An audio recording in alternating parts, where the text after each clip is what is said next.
aplikasi Stata. Nah, jadi aplikasi Stata di sini itu digunakan gitu ya.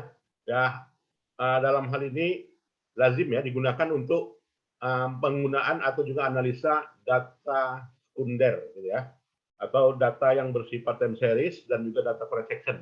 Nah, jadi ya apa ya mulai dibiasakan ya kita nantinya mau nyusun skripsi jangan lagi pakai SPSS gitu ya. Coba pakai alat lain yang namanya Stata misalnya ya. Nah, jadi di sini Stata itu adalah suatu aplikasi gitu ya. Nah, suatu aplikasi yang berbeda ya dengan beberapa tipologi yang lain seperti SPS hampir sama ya fungsinya ya dengan SPSS ya, dengan SAS ya, dengan Stata, GMP atau SAS juga ya, Statistik R, Python. Nah, jadi adik-adik mahasiswa boleh aja nanti ya kalau dalam menyusun skripsinya ya mau menggunakan alat analisa yang mana di situ gitu ya. Nah, jadi mau SPSS ya, tapi SPSS saya rekomendasi nggak usah lah gitu ya. Pakai yang SAS, Stata, GMP, R atau juga Python ya. Nah, itu siapa yang berminat silakan ya pakai ini. Nah, untuk pembelajaran kurvanya artinya tampilan kurva ya di situ sifatnya cukup bagus gitu ya. Di sini gradual. Kemudian juga para hubungan dengan penggunanya bagaimana? Ya, hubungannya dengan pengguna sifatnya programming ya. Artinya kalau dia Stata itu menggunakan metode sintaks gitu ya. Tapi kalau menggunakan SPSS, makanya orang suka menggunakan SPSS mudah ya karena tinggal klik-klik gitu ya, pendekatan menu. Nah, sedangkan Stata itu berdasarkan pemrograman ya, programming dan juga klik gitu ya. Nah, ada juga klik. Kemudian juga bisa memanipulasi data kuat ya. Artinya bisa mengolah data, merubah data, menghasilkan data gitu ya. Strong ya. Sama dengan SPSS. Nah, itu ya. Kemudian untuk analisa data very strong juga ya. Untuk grafik, nah ini sangat bagus ya tampilan Stata, very good. Ya, kemudian dari sisi biaya, nah di sini ya biayanya berdasarkan pada student new version. Ya, artinya versi studentnya tersedia ya. Jadi nggak usah takut bayarnya mahal, ya, tapi bisa didapatkan. Ya. Kemudian diawali perkembangannya tahun 85. Nah, ini ya. Jadi boleh menggunakan Stata atau juga SAS ya, adik-adik sekalian.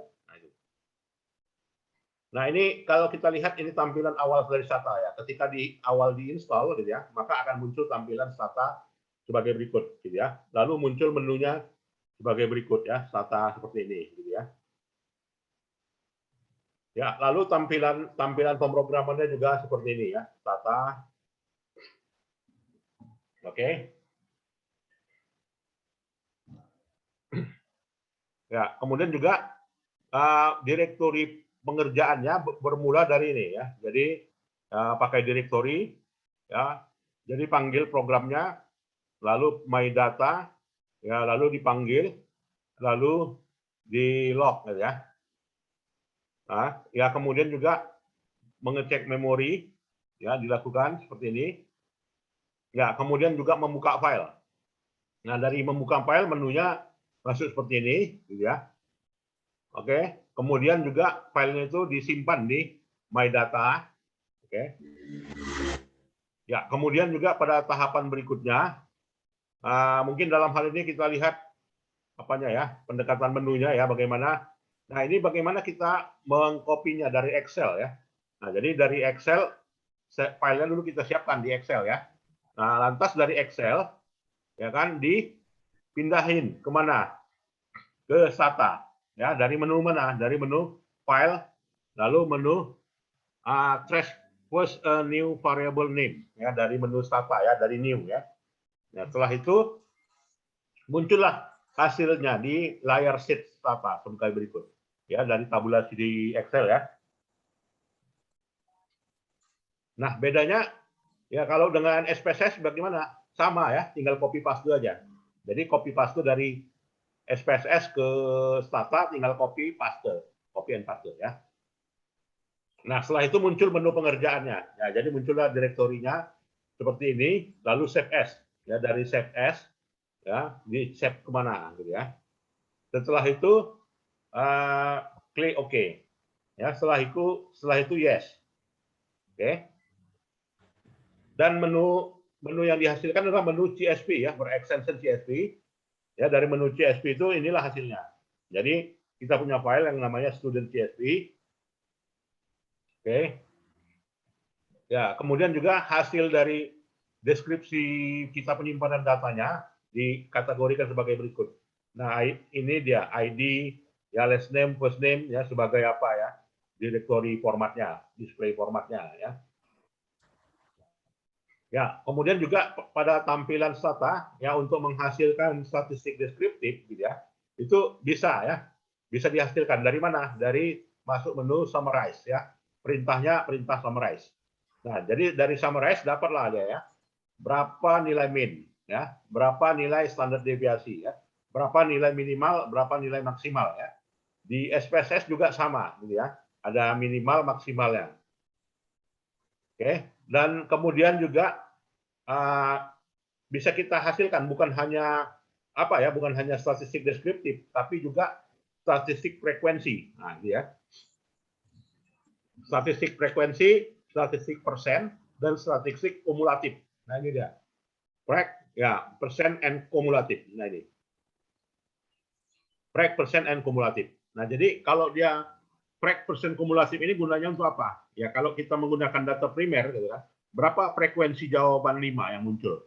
Berapa frekuensi jawaban 3 yang muncul? Maka statistik frekuensi kita ambil ya. Kalau dia persen, berapa persen yang jawab 5? Sangat setuju gitu ya. Berapa persen yang jawab setuju? Ya, berapa persen yang jawab 2? Nah, itu dia persen ya. Kemudian juga kumulatif. Ya, jadi kumulatifnya di sini adalah menghitung nilai dari setiap dari nilai matematikanya kumulatifnya 66 misalnya. Seperti ini ya.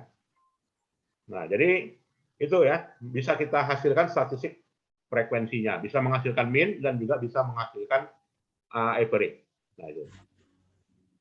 Jadi pakai stat aja nanti. Lalu udah dapat tabel seperti ini gitu ya. Tabel seperti ini. Nah, di sini berapa yang jawab very well ya, berapa yang menjawab fairly, ya berapa fairly badly. Berapa yang jawab very badly gitu kan. Artinya sangat setuju, setuju, netral, tidak setuju, sangat tidak setuju gitu kan. Skalanya 1 sampai 5. Nah, itu. Ditabulasi lah seperti ini. Oke. Nah, ini untuk statistik deskriptif ya. Jadi tersedia menunya. Untuk data nominal juga, untuk data ordinal juga. Nah, ini ya. Untuk data ordinal dan juga data nominal. Oke. Nah, kemudian juga stata tersedia menu untuk yang namanya cross tabulation. Nah, sama juga dengan fungsi SPSS. Jadi, fungsi cross tabulation kita mau mendeskripsikan berapa yang pria, berapa yang wanita dari responden, gitu ya, muncul seperti ini. Ya, jadi ada cross tabulation.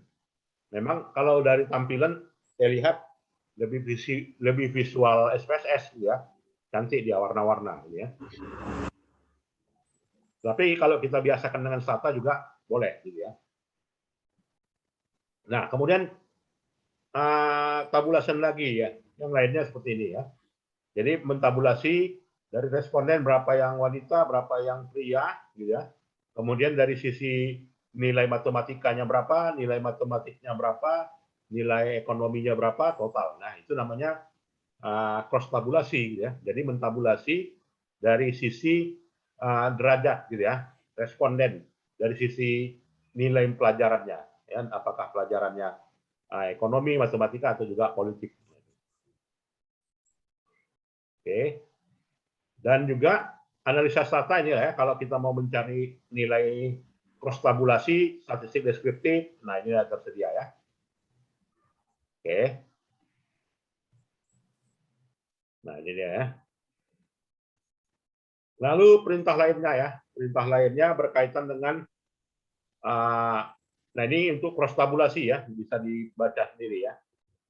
Nah, jadi untuk mau menghasilkan gambar yang seperti ini pakai stata ya. Nah, jadi kita mau mendeskripsikan sejauh mana dana alokasi umum yang paling tinggi di Indonesia, gitu kan. Kalau kita kan selama ini pakai tabel gitu kan. Nah, coba pakai grafik seperti ini, scatter gitu ya. Jadi kalau dengan pendekatan scatter terlihat ya, seperti ini tampilannya. Nah, begitu juga pendekatannya menggunakan histogram. Nah, juga tersaji ya seperti ini, Stata. Lebih cantik ya daripada SPSS. Ya, lalu ya kita tabulasi juga seperti ini. Ya, jadi kita buat grafik nampak gambar ya, buat grafik nampak gambar. Ya, selama ini kan SPSS tabel aja gitu ya. Tabel saja ya belum tergambar seperti ini. Nah, itu ya. Oke ya. Nah, itu untuk link-link Stata saya kira dengan pembelajaran online cukup banyak ya sekarang ini. Jadi kita nggak harus tatap muka ya kan, harus jumpa langsung, harus pakai textbook gitu kan. Udah nggak zamannya lagi ya. Jadi banyak kita pendekatannya menggunakan virtual seperti ini ya. Jadi sekalian bisa dibaca nih ya sumbernya ya. Dan juga ada bahan Stata yang lainnya seperti ini.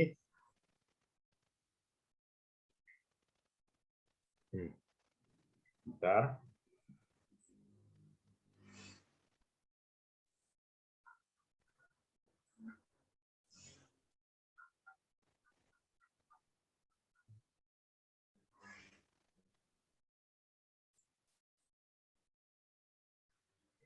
Nah, sekarang udah Stata versi 17 ya. Ya, jadi menggunakan Stata versi 17 ya dengan langkah sebagai berikut. Nah, ini. Nah, di antaranya menu ini mencari data ya. Jadi menunya udah berubah ya tadi dengan seperti ini. Ya, standard display. Ya, lalu kita hasilkan statistiknya. Nah, itulah statistik signifikansi langsung ya. Jadi nampak berapa apakah umur ya, kemudian juga variabel lainnya, langsung kita cari nilai Z value-nya ya.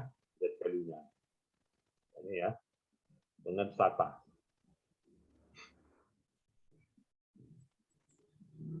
Ya. Dan banyak bimbingan saya sekarang saya instruksikan mereka pakai Stata ini ya, dan nggak ada apa ya, nggak ada problem bagi mereka asal mau ya, tinggal cara mencari liniernya, hubungan liniernya ya, tinggal di run saja ya. Nah, seperti ini. Oke ya. Jadi cukup bagus ya, saya kira rekomendasinya menjadi mahasiswa nantinya menggunakan pendekatan Stata ya dalam apanya ya, dalam penyusunan tugas akhirnya, skripsinya ya. Oke. Baik, ada yang mau ditanyakan silakan. Ada?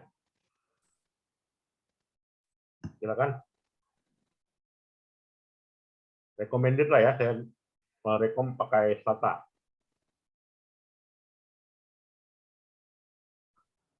Ada? Silakan. Baiklah, kalau tidak ada, ya saya kira perjumpaan kita sampai di perkuliahan ini, gitu ya. Dan nantinya minggu depan kita lanjutkan dengan teknik statistik yang